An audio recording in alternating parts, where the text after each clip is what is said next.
proposed amendments to the single-family home ordinance. Mr. Mooney. And Madam Chair, as I discussed with some of you during the briefings, I have some modifications that we wanted to further suggest to address some of the shortcomings that we noticed. And I'm going to pass these. Yeah, I think we have to make it simpler for homeowners. I really do. And the more rules we put in, the harder it is for homeowners and their architects to follow. So that's part of the thinking on these.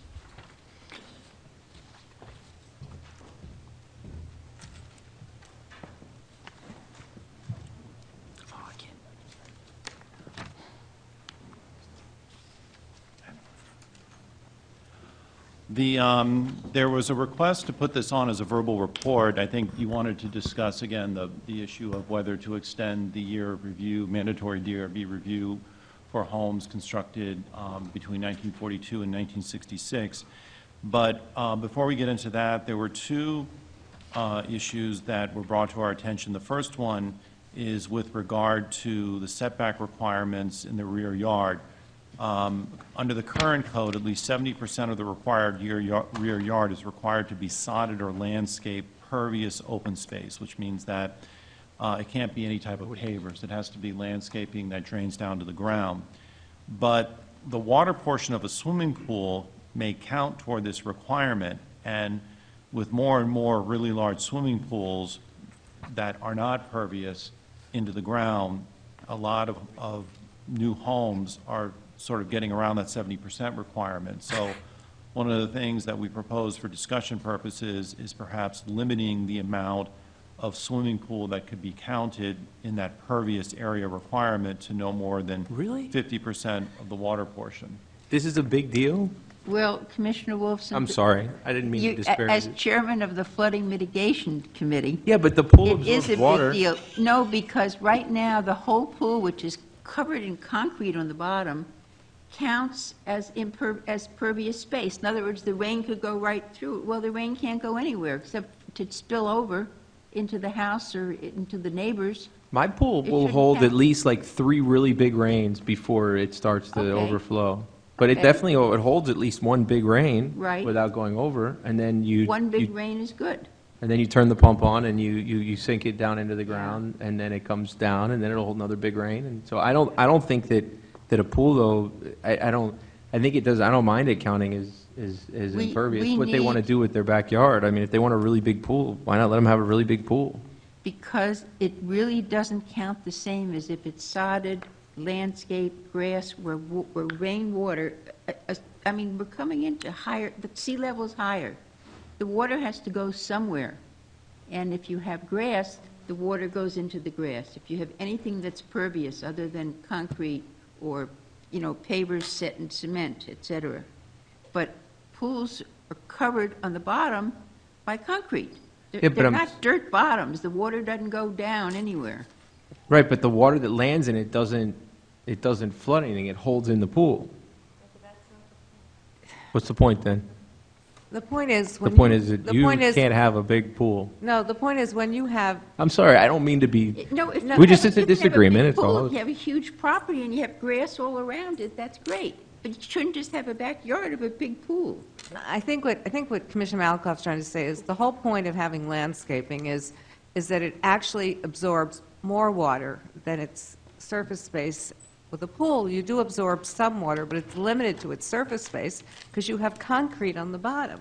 And when you have this, landscaping and green area, the water then seeps down and moves through it and can actually hold more. And so I have to tell you, I think this is pretty creative. I'm not sure who did this, because if we don't do this, what we're doing is we're asking all the residents to share in the cost of not being able to put the water somewhere. And we in Florida, and it really always perplex me, have actually more liberal rules to how much concrete you can have than some places that are landlocked that don't have the sea level rise issue we do. Like, for example, Atlanta, Georgia, that has clay, has really stringent rules because clay doesn't drain. And so, if we look at some of them, even with this change, we're much more liberal than other communities, so. I just don't logically get it. Like, I think the pool holds the water.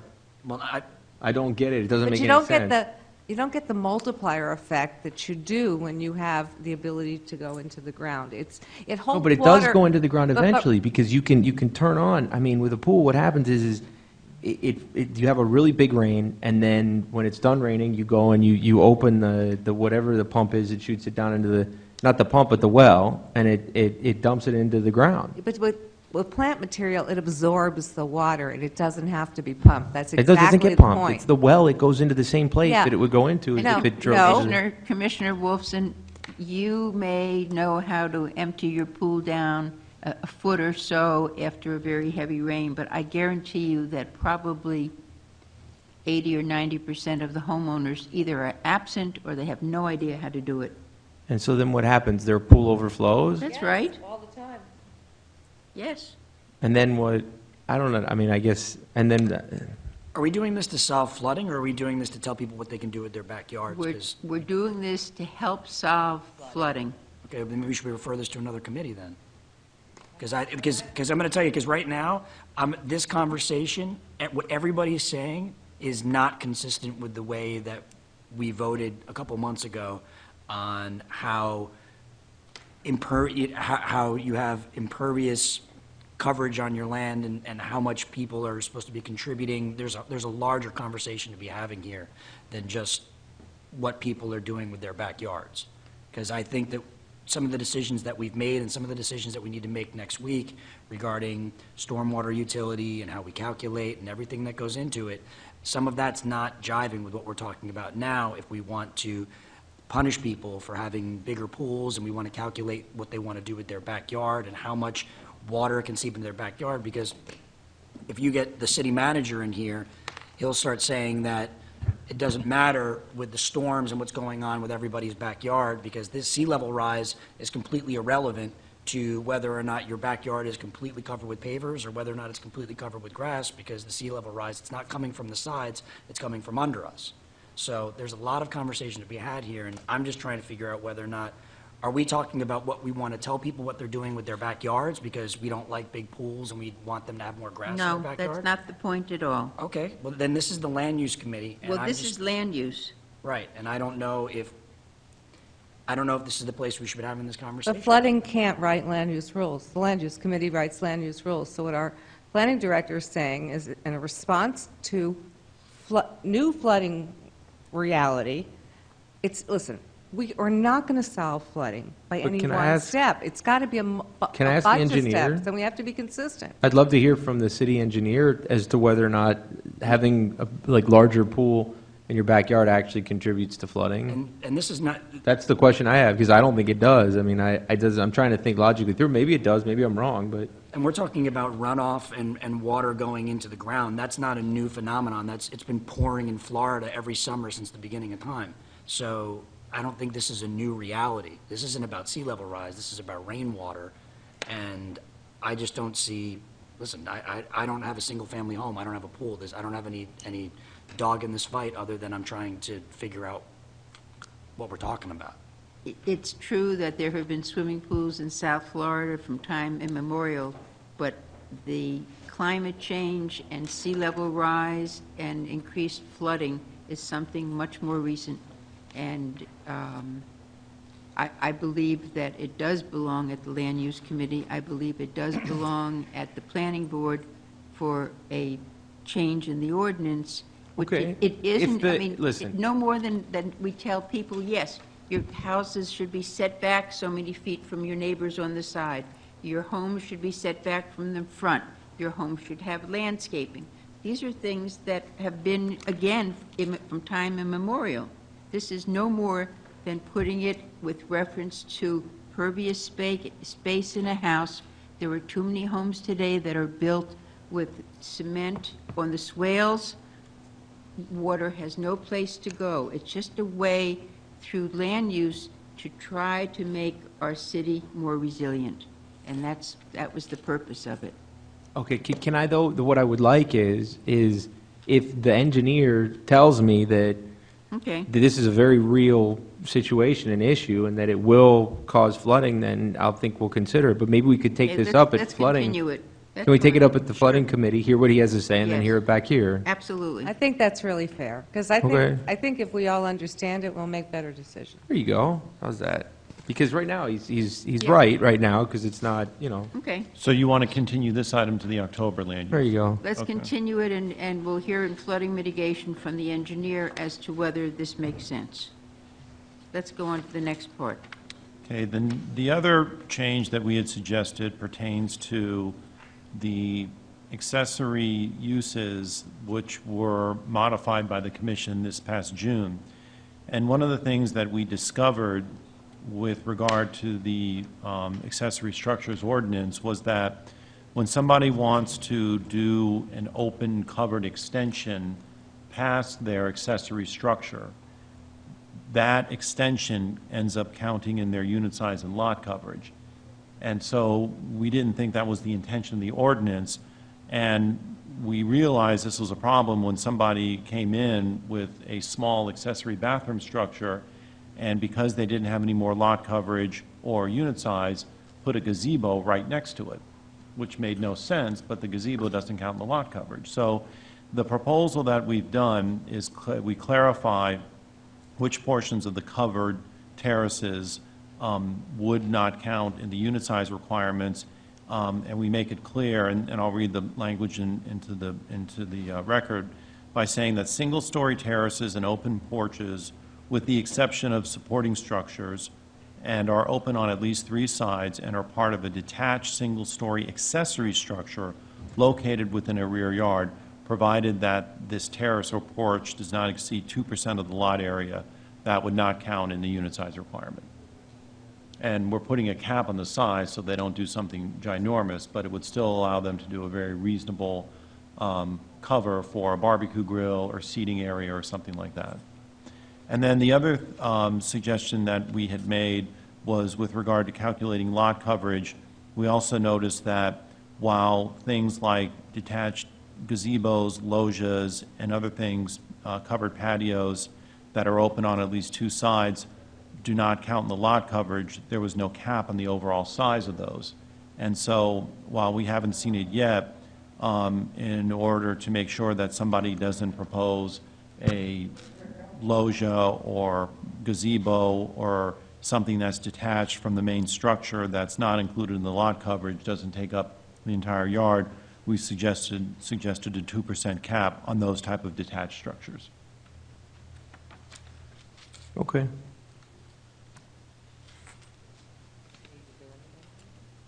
We need a If motion. you're okay with it, you could recommend that it be approved when it goes to the planning board.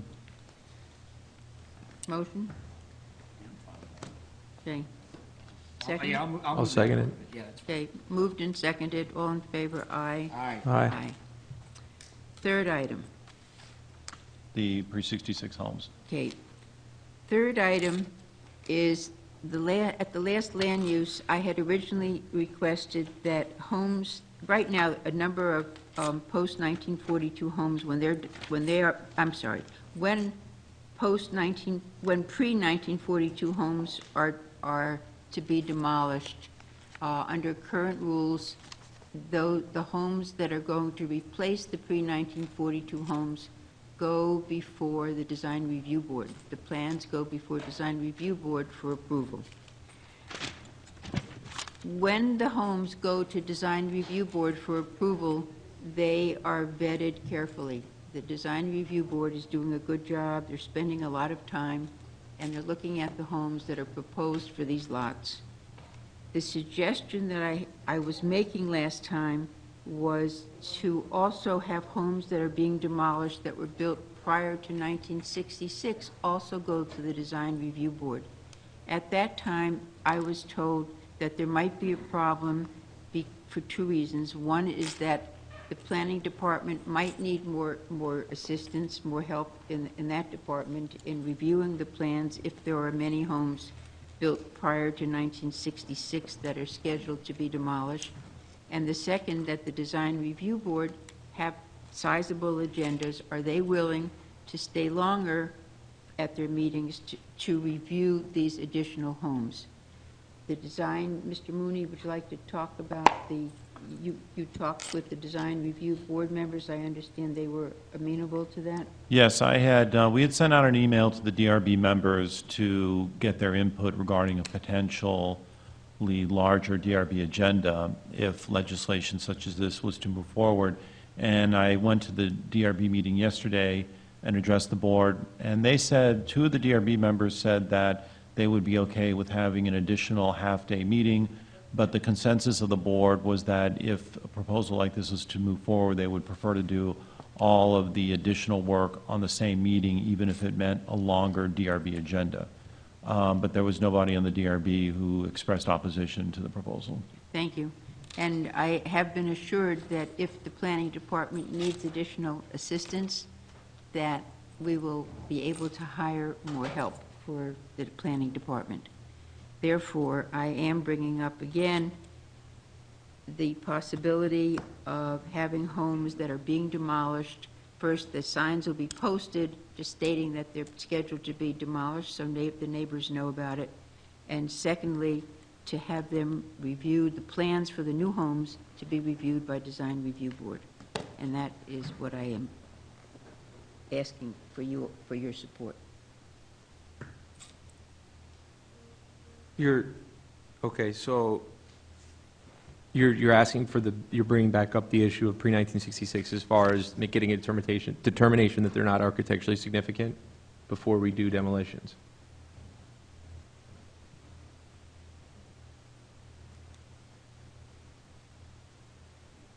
I'm just I never trying to, thought that any of them were particularly architecturally significant, but I I mean, I guess thought that's so. what this was about, though, with You know, it's really- pre-1966 consideration. It's really about that there are Let me look many at the- houses being purchased today. Many of them were built after 1942 and before 1966. They're being demolished readily. Neighbors are not being informed that they're being demolished. It's not that they're necessarily architecturally significant. It's that the new homes that are being built, often on speculation, are being reviewed only by the planning department. Design Review Board has no input. I believe the homes that are being built will be better designed and more, well, you can't legislate compatibility, but thank you, more contextual in the neighborhood if Design Review Board, and they're willing, which they are, will review them first, review the plans first. You could. That's it. My concern with that is you could take the soft costs associated with just building a regular home, like if somebody was going to build something for $150, $200 a square foot, and you could really increase them, because what if they get bound up and they get continued 2 or 3 times? Everybody has to hire a lawyer. I mean, I don't know, man. I think that I don't mind putting people through that, when they buy a pre-1942 house and they're trying to do something significant to a very, to a big house, and they've got the resources. But, somebody, I don't know, that's subjecting everybody to a board setting. I think sometimes, even though I'm very hard on government, a lot of times the people in planning are going to be a lot easier to work with for an architect and property owner to get it done than, having everybody go to DRB. I think that would be tough. It's only the homes that are being demolished. I mean, we're not talking about everybody who's putting on a new roof is going to go to the DRB. It's a question of, there are a lot of houses that are being demolished in the city right now. It's there, your neighbor's there one day, the next day it's gone. And the Listen, house that's you going should up knock them is both not- down. And listen, it's a free country and everybody has property rights. The question is, the homes that are being built should be built to the finest design possible within the pocketbook of the people. We're not telling them. But that's the thing, is we're that not these telling them DRBs, the no. Design Review Board, I mean, you have lay people suggesting, I mean, I can't imagine, like, I want to tear Lay my house people down. no, I'm sorry, lay No, but let me people have think- to hire architects. Okay, but they do, but I can't imagine tearing my house down and saying, I'm going to build a new house. I sit down with the architect, they come up with something that is very similar to what everybody else in the neighborhood has.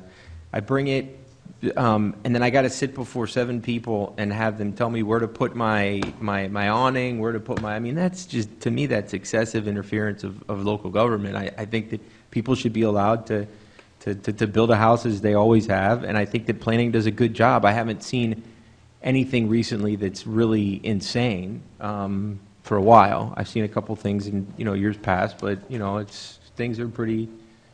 But what's the, so that you would have them go before DRB with their plans before they demolish? Yes. I don't know, I mean, maybe, I thought that the suggestion was before that they get their plans approved by staff before they demolish. I mean, I don't have as much a problem with that, even though I think it's a little much, but I don't have as much a problem with them getting plans approved by staff before they demolish. But if you're making a regular, Joe Lunch Bucket come before government like this, you could be subjecting to us, it's normal. Everybody in this room right here, it's normal, because you either enjoy coming down here to be part of the process, or we sit through these meetings. But it's like I think it's a little bit of an undue exposure for regular people to have to come down here and just want to tear a house down and build a new house. Commissioner Okay, Wilson, Commissioner I think that if this was asked for people who want to do modifications, you would be right. But when you tear a house down, it's a totally different animal. I mean, nobody tears a house down without some serious investment of money and time and resources. And so I don't really have a problem with an extra step along the way to make sure that those who live in communities continue to live in communities that are contextual. I am willing to offer a compromise. We just changed very significantly what you can build. And I think Commissioner Malakoff is right on when she says people are tearing things down right and left and things are changing. If you want to wait 6 months to see if what's starting to be proposed based on the new regulations are more contextual and take another look at it, I can understand wanting to take and see if what we did was enough. But I think what she's saying is, look, I live next to a house that's not contextual. Things like this happen on a regular basis. And I have an idea. I mean, listen, on the one hand, if you have somebody who's knocking down a house and building it to resell it, if they got to come before DRB, it doesn't bother me as much. But if you have somebody whose intention is to be a homesteader, I don't want to make them come down here. I think Yeah, that but you should I let don't them think build we their can house, to regulate live in it the way they differentiate want that. it. I know you can't. you I can't. mean, Well, I mean, I think it's fair. I won't. I mean, I would support that, because in that sense, you have somebody who's in the business of trying to sell a house to the public, and so maybe. But you know what? You I'll would scam that all subject day them to long. this. I'll say that I'm going to live in it, and I'll live in it for 3 months, and I'll flip Not it. say, I but mean, if somebody's a homesteader, I can scam like that if you've all already, day long. if you've declared homestead on it, and I can declare homestead, sell it next year, buy something else, tear it down, declare homestead, and I can do that 10 times. No, you Yeah, I could move from could. one house to another, and if you want to do that, then that's fine. But people aren't going to be. It's a lot harder. If you want to declare homestead every 5 years and live in a house and resell it, then to me that's not the biggest deal in the world. But I think that it would. I think it's a fair way to apply the law. But otherwise, I mean, I'm not gonna support that. I think it's. And I will tell you, I had that same conversation with Commissioner Liebman just last week about the idea of making a distinction between somebody who's intending to homestead versus somebody who's, because the big concern and everything I hear is about things being speculator-driven, and we always have a concern about property rights and how do we balance it. And I think the idea, I disagree with you. I don't think you're going to find people coming in and committing, what would equate to tax fraud if they were coming in and finding straw homesteaders to squat in a house for 6 months or a year. That's something that could be sniffed out pretty quickly. I think that if we vetted the idea of people applying for homestead as opposed to people doing it as speculation, I could support that. But you know what? I could apply for homestead, live in that house for the 1 year of homestead, put it on the market while I've homesteaded.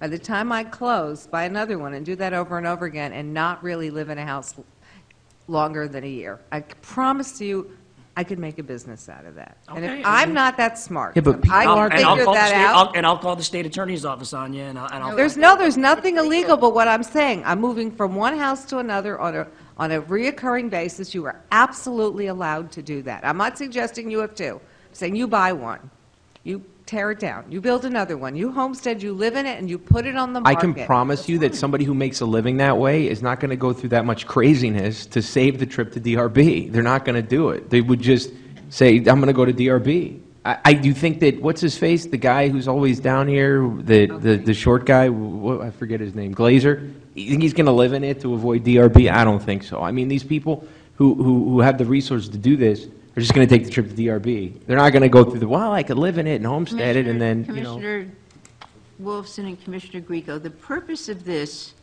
the whole purpose of this discussion and recommendation is to try to see that the homes that are being built in the city of Miami Beach are more contextual, that they are better designed, and the way to proceed is to have design review them. And that's all that I am asking, is that the homes, not only the ones that's already happening to the homes that were built pre-42, why just pre-42?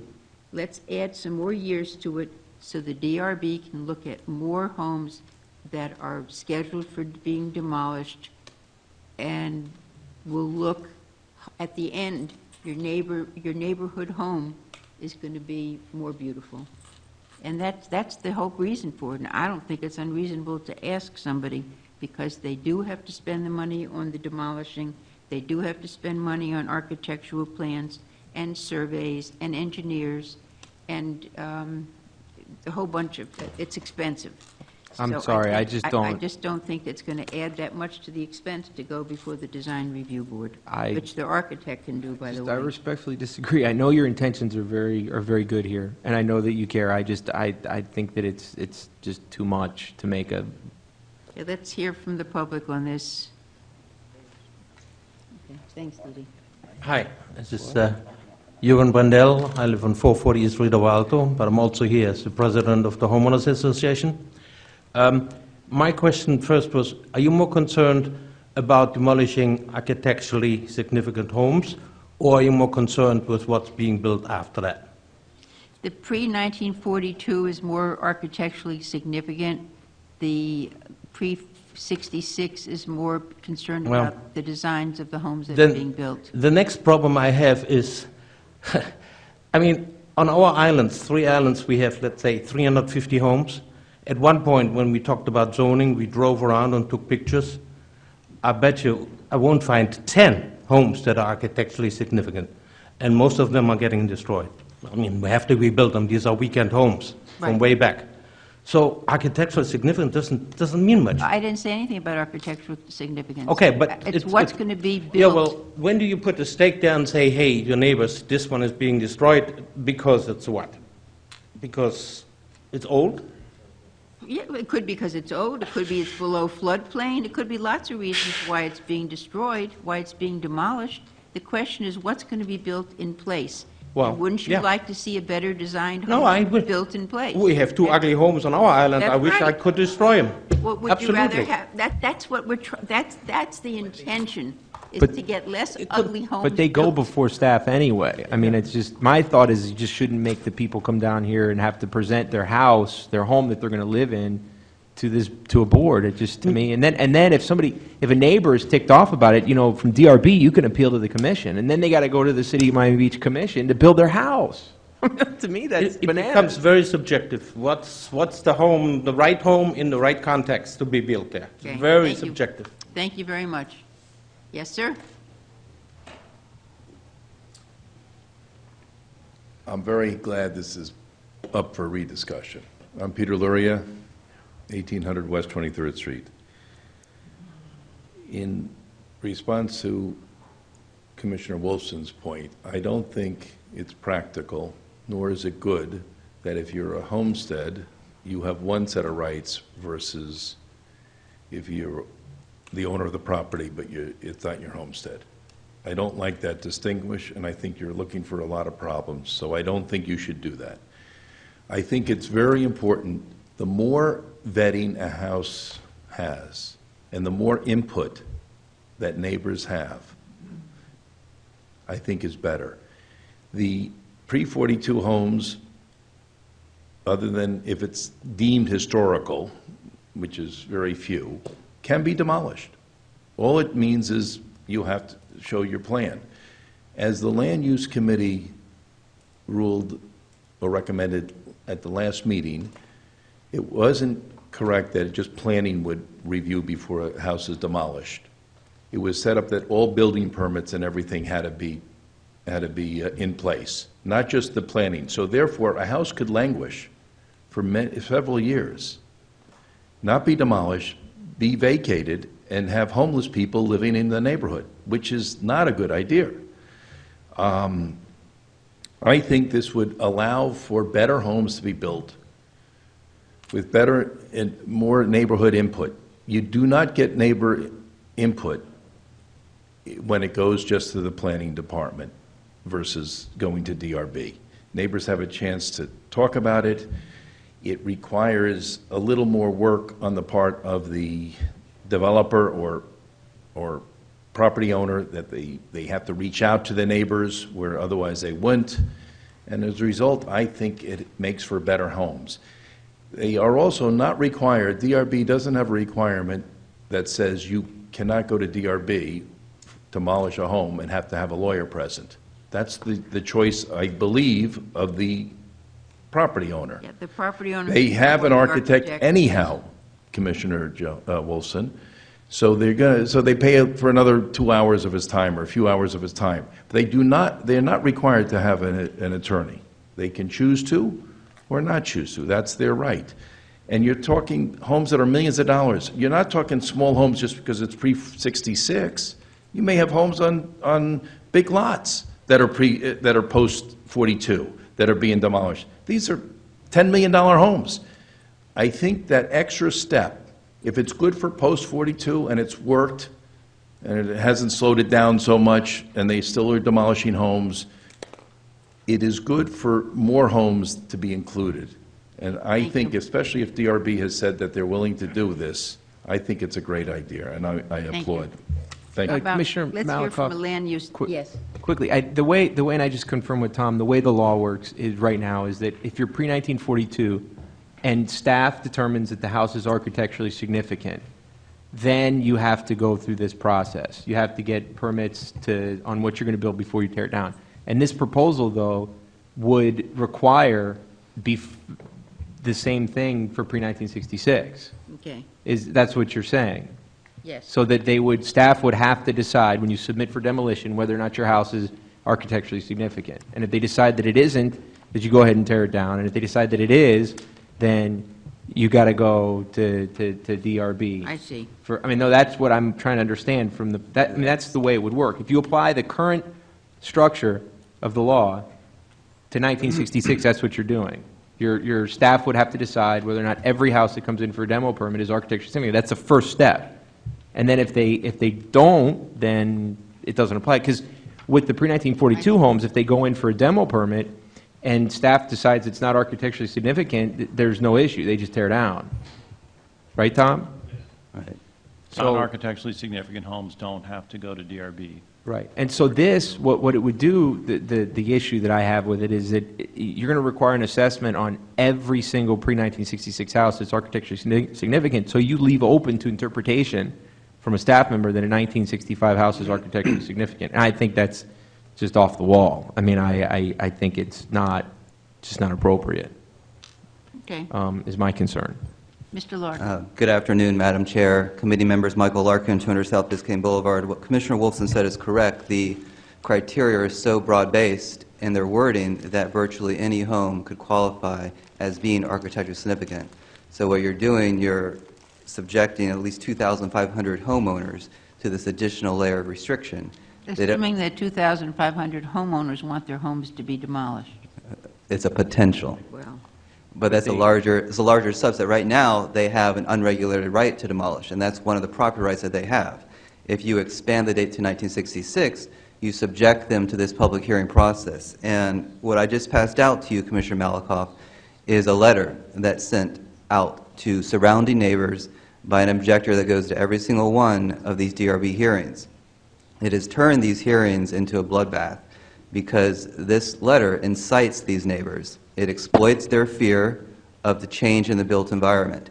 So what they do when they get this letter, they become absolutely scared. We try to do the best we can to do with our outreach, but sometimes we can't turn the tide. And when this letter goes out, so you'll be subjecting these 2,500 homeowners to a public hearing process that is not neutral anymore. It's a bloodbath. You have neighbor against neighbor. It's a nasty process now. We'll continue to go through it. We'll fight for our clients, but it's not an innocent process anymore. And you're subjecting now a huge number of homeowners to this type of public hearing process. This is on behalf of the Miami Design Preservation League? Right. I didn't know they were sending out letters. Right. So they send out letters to all the neighbors. It has the effect of inciting them because it exploits their fear of change. And that's what's so wrong about it. You're well-intentioned. If there's another way to arrive at your goal of achieving compatible construction, you know, I'd be supportive of that. But this, subjecting this category of homeowners is wrong. Thank you, Madam Chair. Thank you very much, Mr. Larkin. Hi, Madam Chair. I wasn't planning to speak, but since I heard this is a letter that I wrote for a home on North Bay Road, and I've come to the planning board many times and suggested that in their letter they include a photo of the home.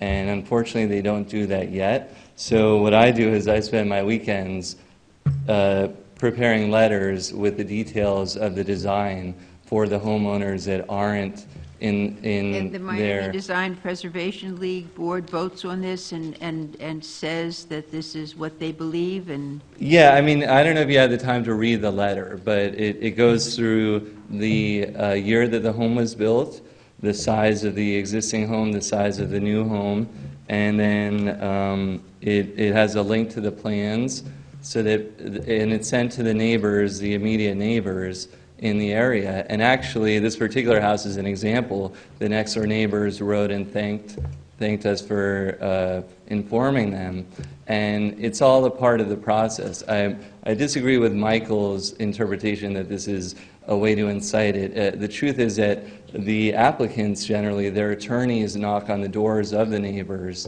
and are, frankly, they did it to my mother and father, and they're very pushy. So I started this as a volunteer a year ago, sending a letter with a copy of the plans. So I'm sorry if it offends Michael, but they definitely do a very good job, and they're very highly paid to lobby on behalf of their client. I just have done this as a service to the local people so that they have a photo. You'll remember the gentleman from North Bay Road who came last time who said there was a photo in front of the house, but it was actually the back. So it's that sort of, on that sort of line that we send the letter out. And it's not meant to incite, it's literally meant as something as to add to give people an easy way to get more information about the home. And I think there's a lot of good points from both sides, but I think the overall thing, actually at 6:30 I'm going to meet with some homeowners on Sunset Island that have new homes going up all around them. And it is a little bit disconcerting when you paid millions and millions of dollars and the home next door was a vacant lot, so there's no review. They have no idea what's going up next door. And I understand, Commissioner Wolfson, your point that it is kind of an undue burden to ask them to go through the design review board. But at the same time, it's good for the neighbors, even just to have a photo of it, which is what we try to do with our letters. It's all just about having a process in place, and it really makes the neighbors a lot more comfortable after it goes through the DRB to know that somebody looked at it and that they may have a chance to talk to the lawyer or the owner and determine whether or not there are some ways to address some of the concerns before they do it. Thank you. So, thank you. thank you. Mr. Donnelly, you want to speak?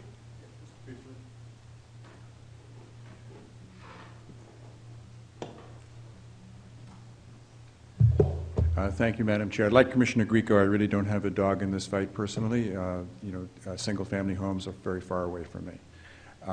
At any event, I do think, though, that there is a public interest because you have heard the public interest in what happens to them next door, people next door.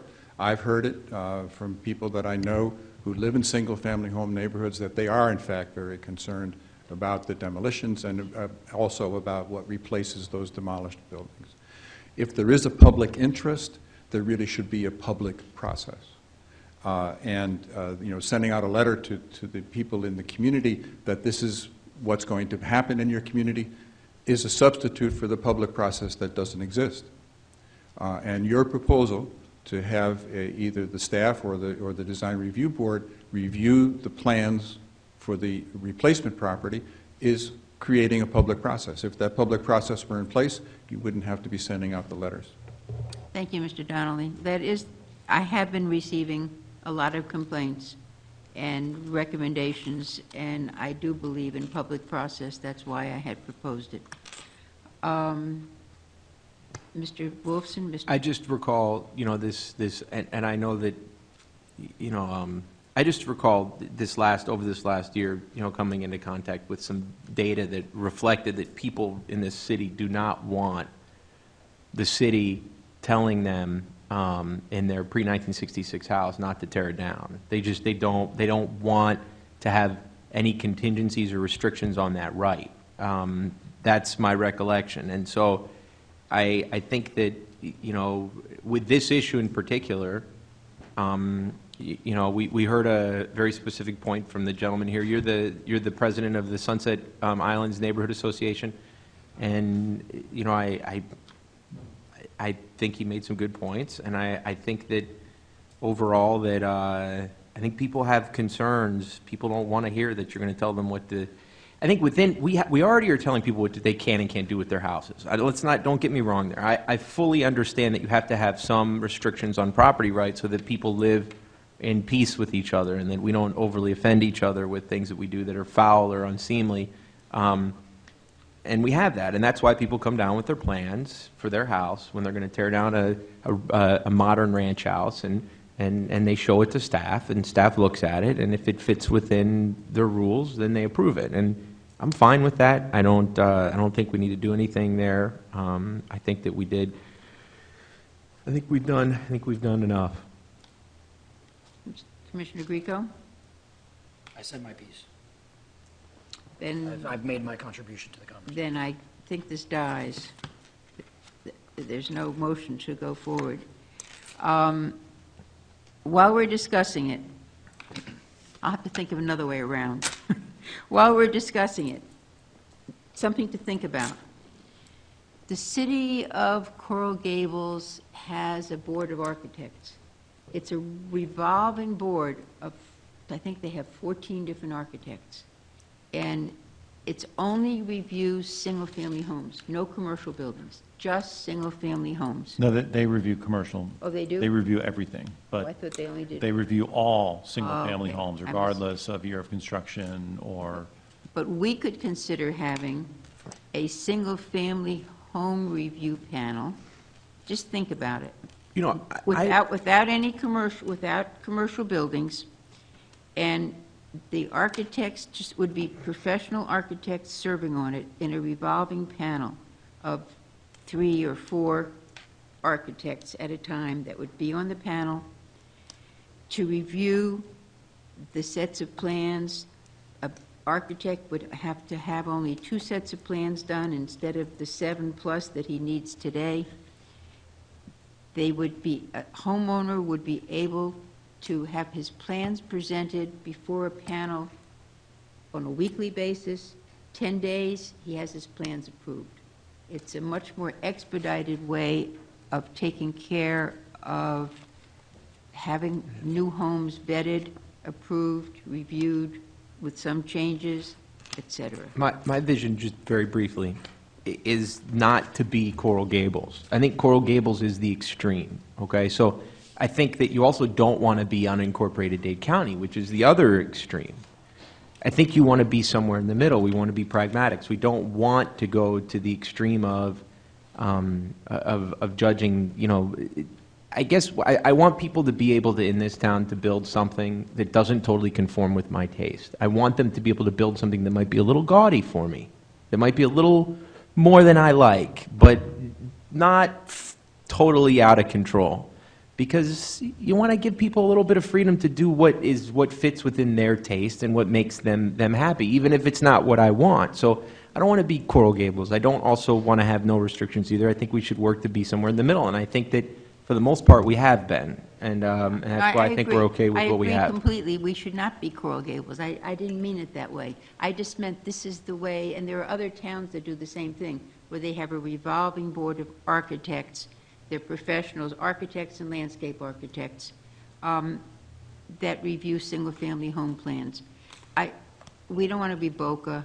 We don't want to be Coral Gables. We're Miami Beach, and it's a diverse community with many styles. There's modern, there's Art Deco, Right. there's absolutely modern, and there's contemporary in between, and I'm sure there's dozens of styles that I don't even know the names of. So, But give me your it's nice. concern. You go on a block, they don't all look the same. They don't all have the red barrel tile roofs. They don't all have pink and beige. So whatever put it is in a nutshell exteriors. what it I is you're agree. trying to solve, and I'll give serious consideration to maybe some ideas that I have to help you get to your end. In a nutshell, is it your concern Right that, now, you mentioned it's somewhat onerous for homeowners if a homeowner, first of all, we cannot differentiate between a person who's buying a home to tear it down, to sell it in speculation to somebody else, and that person, the developer, or the speculator, whatever you want to call the person, wants to build as many square feet saleable square feet on that property that he can, because you get so many dollars per square foot. It's strictly a business. As opposed to what you mentioned, somebody who wants their dream home. They've always wanted a home, a modern one that was all glass, and it looked like a steamship in a way, because they're on the water, and they want to see the sea, whatever. Yes, that's fine. Okay. But you can't differentiate and say, well, if somebody's buying a home to speculate it, and it's a business, it should be treated differently than somebody who wants to build their dream home for themselves and hire an architect to build a pretty home. so you think that when you have somebody who's building something on spec, that sometimes you get something that's not, their concern isn't there to do something that's compatible, and Sometimes they the go beyond concern what is normal more for tastes are? square footage. And one way that this can get vetted is by sending those plans, all the plans. You can't differentiate. All the plans go to the design review board for further review. And when somebody comes, like this particular house wanted a variance on the 70% second floor. Remember, we passed the 70% second floor to reduce the overall size of larger homes, among other reasons. And they're asking for that particular variance based on the style of the home. Okay. Just a comment.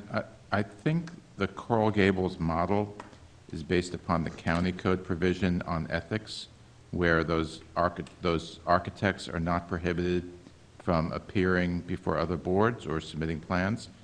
Our code may be more restrictive in that, and you may have a charter issue.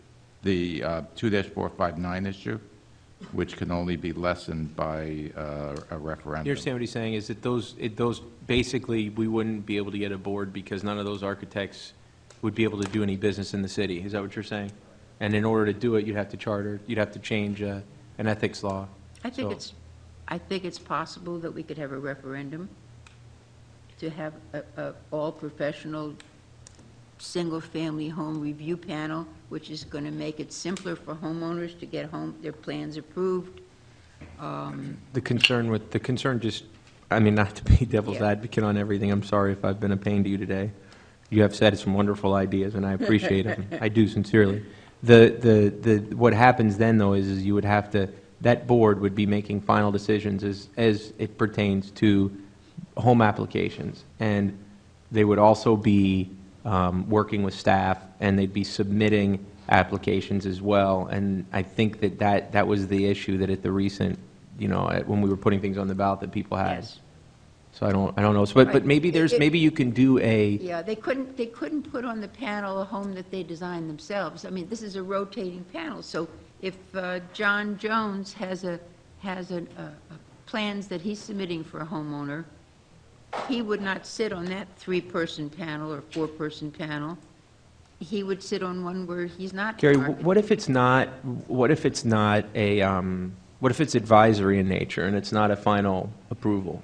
What if you have a panel of 3 architects that could exert some, because I don't think the commission is going to support the lessening in the ethics ordinance in order to get that done, but Right. if you had an advisory panel of architects that in some way partook in DRB applications and they could sit there and they could give input to people. The way 2-459, which is this, the prohibition on member appearances, board member appearances is written, it doesn't distinguish between advisory and adjudicatory, let's say. Good And idea. I don't know if you remember, we had a single-family residential review panel for a number of years.